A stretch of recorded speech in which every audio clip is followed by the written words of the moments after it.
سنی یہ تو کہہ نہیں سکتا کہ ان کو 12 امام نہ کہو، لیکن سنی کہے گا یہ 12 امام ہیں اور جو ماننے کا حق ہے ہم ہی مانتے ہیں، اور ان کی بڑی عظمت ہے۔ اگرچہ یہ علیحدہ معاملہ ہے کہ انہوں نے 12 فکس کس دلیل سے کیے ہیں، ہمارے نزدیک تو اس نسل پاک میں جو آئے وہ سارے ہی امام ہیں۔ میں ایک تمہید آپ کے سامنے پہلے رکھ لوں تاکہ بات کی سمجھ آ جائے۔ ایک ہے امامت بمانا ولایت، امامت بمانا، ایک ہے امامت بمانا خلافت،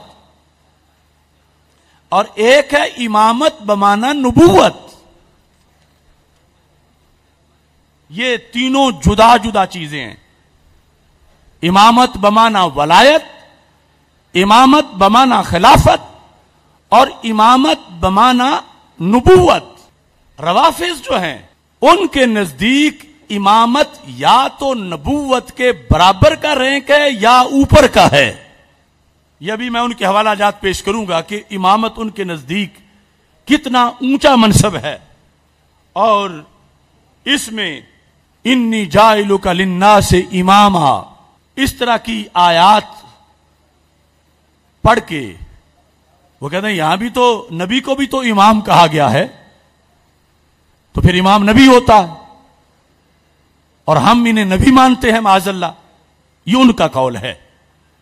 ہمارے نزدیک وہ جو حدیث ہے 12 امراء والی یا 12 خلفاء والی، یا کہیں اماموں کے لفظ بھی ہوں، تو وہ امامت بمانا خلافت ہے، اور اس میں 12 متصل ماننا ضروری نہیں کہ ایک کے بعد دوسرا، دوسرے کے بعد تیسرا، تیسرے کے بعد چوتھا، بلکہ ان 12 کا قیامت تک پورا ہونا ضروری ہے۔ قیامت تک، یعنی قیامت تب آئے گی جب وہ 12 خلفاء جو زمین کو عدل سے بھریں گے وہ مکمل ہوں گے، تو پھر قیامت آئے گی۔ تو اس بنیاد پر اعلی حضرت فاضل بریلوی رحمت اللہ علیہ نے یہ الفاظ لکھے کہ اطیع الرسول کے مرتبہ تک، اطیع اللہ و اطیع الرسول و اولی الامر منکم کا اولی الامر تک تو ہم امامت کا مطلب مان سکتے ہیں، لیکن اس کو درجہ اطیع الرسول نہیں دے سکتے۔ اور یہاں کہا کہ اس حد پر ماننا جیسے روافض مانتے ہیں سری دلالت و بے دینی ہے۔ امام جعفر صادق رضی اللہ تعالی عنہ تک، یعنی امام حسن، امام حسین، امام زین العابدین، امام محمد باقر اور امام جعفر صادق رضی اللہ تعالیٰ عنہ، فرمایا امام جعفر صادق رضی اللہ تعالیٰ عنہ تک تو بلا شبہ یہ حضرات مجتہدین ہیں، وائمہ مجتہدین تھے، اور باقی حضرات بھی غالباً مجتہد ہوں گے، واللہ عالم۔ جو آگے متصل نسل کے لحاظ سے آ رہے ہیں، یہ نظر بظاہر ہے، ورنہ باطنی طور پر کوئی شک کا مقام نہیں کہ یہ سب حضرات جن کو وہ متصل گن کے مانتے ہیں، ہم بھی انہیں اس جہت میں ولایت کے لحاظ سے سب کو مانتے ہیں کہ یہ سب حضرات این الشریعت الکبریٰ تک واصل تھے، این شریعت کبریٰ، بڑے چشمے تک یہ 12 کے 12 امام پہنچے ہوئے تھے، جو بسند صحیح ثابت ہے۔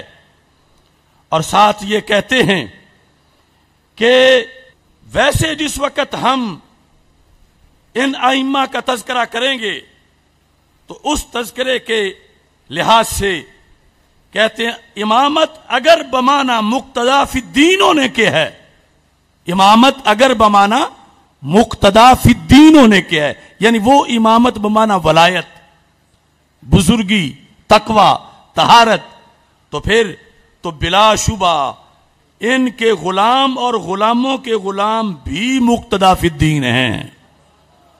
تو پھر یہ جو 12 امام جن کو لسٹ میں روافض شامل کرتے ہیں اور پھر معصوم مانتے ہیں، ہم انہیں اللہ کا ولی مانتے ہیں اور ان 12 کو بھی مانتے ہیں، 12 کے علاوہ بھی جو نسل پاک میں ہیں ہم ان کو مانتے ہیں. تو کہا اگر امام کا معنی مقتدا فی الدین ہے کہ جس کی اقتداء کی جائے، تو پھر کہا ان کی کیا بات ہے، ان کے غلاموں کے غلام بھی پھر تو امام ہیں. ان 12 اماموں کی امامت تو بڑی اونچی ہے، جو ان 12 اماموں کے غلام ہیں وہ بھی ہمارے امام ہیں، اور ان کے غلاموں کے جو غلام ہیں وہ بھی ہمارے امام ہیں. اگر امامت کا معنی مقتدا فی الدین ہونا ہے. دوسرے نمبر پر، اور اگر اصطلاح مقام آیت ولایت مقصود ہے کہ ہر غوث کے 2 وزیر ہوتے ہیں، ایک کا نام عبد الملک ہوتا ہے، دوسرے کا نام عبد الرب ہوتا ہے، انہیں بھی امامین کہا جاتا ہے. غوث کے کسی غوث کے 2 وزیروں پر تصوف میں لفظ امام بولا جاتا ہے. تو اعلی حضرت فرماتے ہیں تو بلا شبہ یہ حضرات خود غوث ہیں، تو ان کے تو غلام بھی غوث ہوں گے، کیونکہ تصوف کی اصطلاح میں غوث کا وزیر امام ہوتا ہے. تو فرمایا یہ تو خود غوث ہیں، یہ کتنے بڑے امام ہوں گے. تو ان دونوں معنی میں امامت کا معنی مقتدا فی الدین لو، امامت کا معنی ولایت اور غوث کے لحاظ سے جو غوث کے وزیر ہوتے ہیں وہ ہو. تو فرمایا ان ائمہ اطہار رضی اللہ تعالی عنہم کے جو غلام ہیں، جو غلاموں کے غلام ہیں، ہم انہیں بھی امام تسلیم کرتے ہیں. یا رسول اللہ لبیک لبیک لبیک یا رسول اللہ لبیک لبیک لبیک یا رسول اللہ لبیک لبیک لبیک یا رسول اللہ. تیسرے نمبر پر، اگر امامت سے مراد خلافت ہے تو پھر اعلی حضرت ارشاد فرماتے ہیں اگر امامت بمعنی خلافت عامہ مراد ہے تو وہ ان میں سے جن کو وہ 12 گنتے ہیں، تو وہ ان میں سے صرف امیر المومنین مولا علی رضی اللہ تعالی عنہ و سیدنا امام حسن مجتبی کو ملی اور سیدنا امام مہدی رضی اللہ تعالی عنہ کو ملے گی. یہ کب ہے؟ جب امامت بمعنی خلافت، امامت بمعنی خلافت ہو، خلافت عامہ کہ امت ان پر ہاتھ پہ بیعت خلافت کرے. تو پھر ان 12 میں سے علی رضی اللہ تعالی اور حضرت امام حسن رضی اللہ تعالیٰ عنہ، یہ دونوں امام بمعنی ولایت بھی ہیں، امام بمعنی مقتدا بھی ہیں، امام بمعنی خلیفہ بھی ہیں. اور جو امام مہدی رضی اللہ تعالیٰ عنہ آئیں گے وہ بھی خلافت عامہ ہوگی. تو پھر ایمان بمعنی خلافت ان 12 میں سے 3 کا درجہ اور مرتبہ و مقام ہے. چوتھے نمبر پر، اگر امامت بمعنی نبوت ہو تو پھر ان 12 میں سے کوئی بھی اس معنی میں امام نہیں. اب دیکھو، بولنا تو لفظ امام ہی ہے، لفظی تقریر کر کے انہیں نبی کہہ رہا ہے امام کے لفظ میں چھپا کے، اور تم تقریر سن کے جو ان کی تقریریں جہاں سنتے ہیں سر دھن رہے ہیں، اور ادھر پھر تاجدار ختم نبوت صلی اللہ علیہ وسلم زندہ باد کا نعرہ بھی لگا لیتے ہیں، اور ادھر ان کے چاول بھی جا کے کھا لیتے ہیں.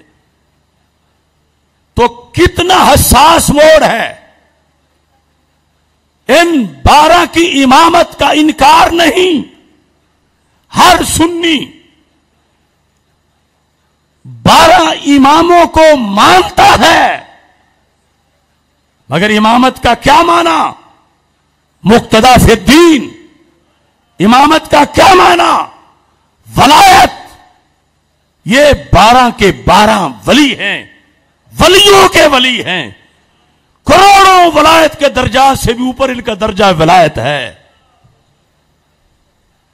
اور اگر ولایت بمانا خلافت ہے تو پھر ان میں سے 2 گزر چکے، 1 آئیں گے. اور اگر ولایت بمانا نبوت ہے تو پھر ان میں سے کوئی بھی اس معنی میں امام نہیں، چونکہ ہمارے آقا صلی اللہ علیہ وسلم آخری نبی ہیں. اب حضرت پیر سید مہر علی شاہ صاحب رحمۃ اللہ علیہ، ان کا حوالہ بھی ذکر کر دوں، چونکہ اس حد تک رفض پہنچا دیا گیا ہے کانوں تک کہ کل کتنے شرلی نما خطیب اٹھ کھڑے ہوں گے. دیکھو یہ جو 12 گنتے رہے ہیں ان میں تو امام حسین رضی اللہ تعالیٰ عنہ کا تو نام ہی نہیں آیا، ان میں تو فلاں امام کا نام ہی نہیں آیا. تو میں چھوٹا ہوں، پیر مہر علی شاہ صاحب، آپ سے پوچھا گیا 12 امام آپ گنو جو اہل سنت کے مطابق امام بمانا خلافت جن کو امام کہا جاتا ہے وہ کون ہیں؟ امام کینے کہا جائے گا؟ کہتے ہیں وَمُرَاد خُلَفَائِ اربع. یہ پیر مہر علی شاہ صاحب ہیں، کہتے ہیں پہلے امام کا نام صدیق اکبر ہے. اور یہی بات حضرت داتا گنج بخش اجمیری رحمت اللہ علیہ نے کشف المحجوب میں لکھی ہے کہ پہلے امام کا نام صدیق اکبر رضی اللہ تعالیٰ عنہ. پیر مہر علی شاہ صاحب کہتے ہیں وَمَن بَعْدَهُمْ حَسْتًا لَكِنْ لَا مُطْلَقًا، بلکہ کسانے کے اسلام در عہد اوشاں صورت اعزاز و قیام پذیرفتہ چہ خلافت عبارت از ریاست عامہ برائے اقامت دین از احیاء علوم دینیہ و قیام بالجہاد. یہ سارا چونکہ سوال بھی فارسی میں تھا، آپ نے جواب بھی فارسی میں لکھا اور ساتھ آسانی کے لیے اردو بھی موجود ہے. میں اردو پڑھ کے سنا دیتا ہوں. آپ کے یہ فتاوی کا صفحہ نمبر 214 ہے. آپ فرماتے ہیں کہ خلفاء یہ 12 امام کون ہیں؟ کہا 12 خلیفوں کو ہی 12 امام کہا جاتا ہے، خلفاء اربع اور ان کے بعد والے، لیکن مطلقاً نہیں، بلکہ وہ لوگ جن کے عہد میں اسلام کو اعزاز ملا، اعزاز غالب آیا اور قیام کی پذیرائی ہوئی، کیونکہ خلافت ریاست عامہ سے عبارت ہے. واسطے اقامت دین کے علوم دینیہ کے احیاء، جہاد کی کوشش کرنا، قضاء اور مظالم کو رفع کرنا، نبی کریم صلی اللہ علیہ وسلم کی نیابت کے طریقے سے یہ سارے کام کرنا. کہتے ہیں اور امت مرحومہ سے اس نیابت کے وہ لوگ مستحق ہیں جن کا جوہر نفس انبیاء علیہ السلام کے جوہر سے قریب مخلوق ہوا. پس جامع ہوں گے 12 کس چیز کے؟ صورت خلافت کے، اور دوسری طرف معنی خلافت کے. صورت خلافت یعنی وہ امیر المومنین رہیں گے، اور ساتھ یہ ہے کہ تقوی کے لحاظ سے ان کے نفوس نبیوں سے بڑی مناسبت رکھتے ہوں گے. یہ کہنے کے بعد آپ خود کہتے ہیں مثل خلفاء اربع کے کہ جہاں جہاد بھی ہے، احیاء علوم بھی ہے، باطل کا رد بھی ہے، نظام کا قیام بھی ہے، اور پھر روحانیت بھی ہے. یہ پہلے 4 کا ذکر کیا. 4 پہلے 12 میں سے کس نے ذکر کیا؟ سیدنا پیر مہر علی شاہ صاحب رحمت اللہ علیہ نے. اور ساتھ ہی اگلی بات بذریعہ سید علی شاہ صاحب رحمت اللہ علیہ ہی بطور ڈوز دی جا سکتی ہے. وہ کیا ہے؟ کہتے ہیں 5ویں خلیفہ بھی ہیں. 5ویں خلیفہ یہ ان کی ترتیب ہے پیر مہر علی شاہ صاحب کی. کہنے لگے اس کے بعد جو خلافت تھی مولا علی رضی اللہ تعالیٰ عنہ کی خلافت کے بعد، حالانکہ وہ سیدنا امام حسن رضی